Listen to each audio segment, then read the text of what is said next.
اگلے 2 روز پاکستان کی اکانومی کے لیے، پاک ایران تعلقات کے لیے بڑے امپورٹنٹ ہیں. ایرانی صدر اگلے 2 روز پاکستان میں موجود ہوں گے اور اس عزم کا اعادہ ایرانی صدر نے کیا ہے کہ پاک ایران تجارتی جو تعلقات ہیں یا جو حجم ہے اس کو $10 ارب تک لے جانا وہ چاہتے ہیں. اب دونوں ممالک کے درمیان یہ دیرینہ تجارتی تعلقات ہیں، کتنی اہمیت کے حامل ہیں، اگلے 2 روز میں کتنے بڑے فیصلے پاکستان کی اکانومی کے لیے ہو سکتے ہیں. علی فرید خواجہ صاحب ہمارے ساتھ موجود ہیں، انہی سے اس پر گفتگو کریں گے. تو علی فرید صاحب، یہ ایرانی صدر کا دورہ اس وقت کتنا امپورٹنٹ ہے؟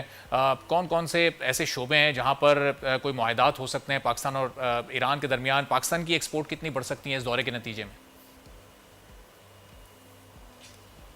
جی، پاکستان کے لیے بڑا ضروری ہے کہ اپنے وہ ہمسایوں کے ساتھ ٹریڈ کرے.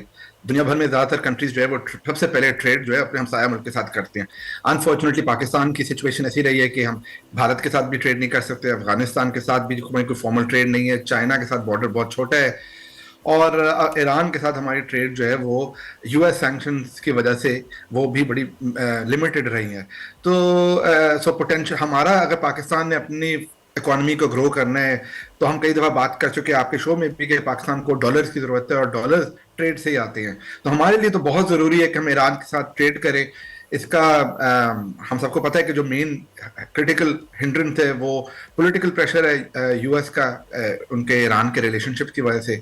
سو ہم اس کو کتنا ڈیل کر سکتے ہیں یہ تو ٹائم ہی بتائے گا، مگر اوپننگ اپ علی آف فیض صاحب، یہ ریلیشن. پریشر تو ابھی اور بڑھے گا چونکہ ابھی جو ایران اسرائیل کشیدگی ہے اس میں ظاہر ہے ابھی ایک خاطر خواہ اضافہ ہوا ہے، نئی سینکشنز یورپ اور امریکہ کی جانب سے ایران پر عائد کی گئی ہیں.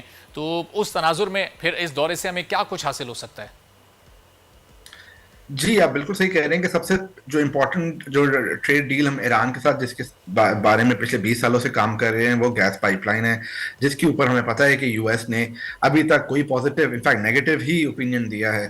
تو اور آئی ایم شیور کہ اس وزٹ میں بھی وہی مین ٹاپک آف ڈسکشن ہوگا. تو پاکستان کے لیے کوئی اتنی آسان سچویشن نہیں ہے، اور کیونکہ ہمیں آئی ایم ایف کا پروگرام بھی چاہیے، اس کے لیے ہمیں یو ایس کی سپورٹ بھی چاہیے.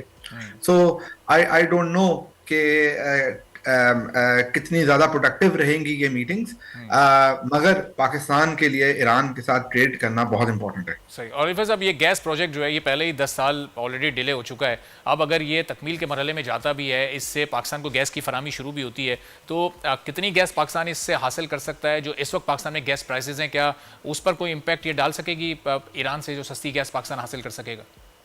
جی، پاکستان کے انرجی نیڈز کے لیے اور پاکستان کے انرجی سچویشن کے لیے بڑا کرٹیکل ہے، بڑا امپورٹنٹ ہے.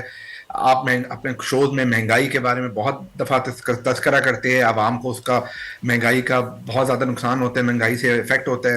اور مہنگائی کی سب سے بڑی وجہ یہی ہے کہ ہم جو انرجی امپورٹ کرتے ہیں باہر سے وہ ڈالرز میں ہوتی ہے. ڈالر جب اوپر جاتا ہے، روپی جب نیچے جاتا ہے، تو ہمارے لیے آئل امپورٹ کرنا، گیس امپورٹ کرنا مہنگا پڑ جاتا ہے. وہی مہنگائی ہم آگے پاس آن کر دیتے ہیں لوگوں پہ، پیٹرول پرائسز بڑھا کے، انرجی پرائسز بڑھا کر. تو پاکستان کے لیے تو انرجی سیکیورٹی کو اسٹیبلائز کرنا، انرجی پرائسز کو اسٹیبلائز کرنا بہت امپورٹنٹ ہے. تو اس لیے یہ گیس پائپ لائن ہمارے لیے بہت امپورٹنٹ ہے.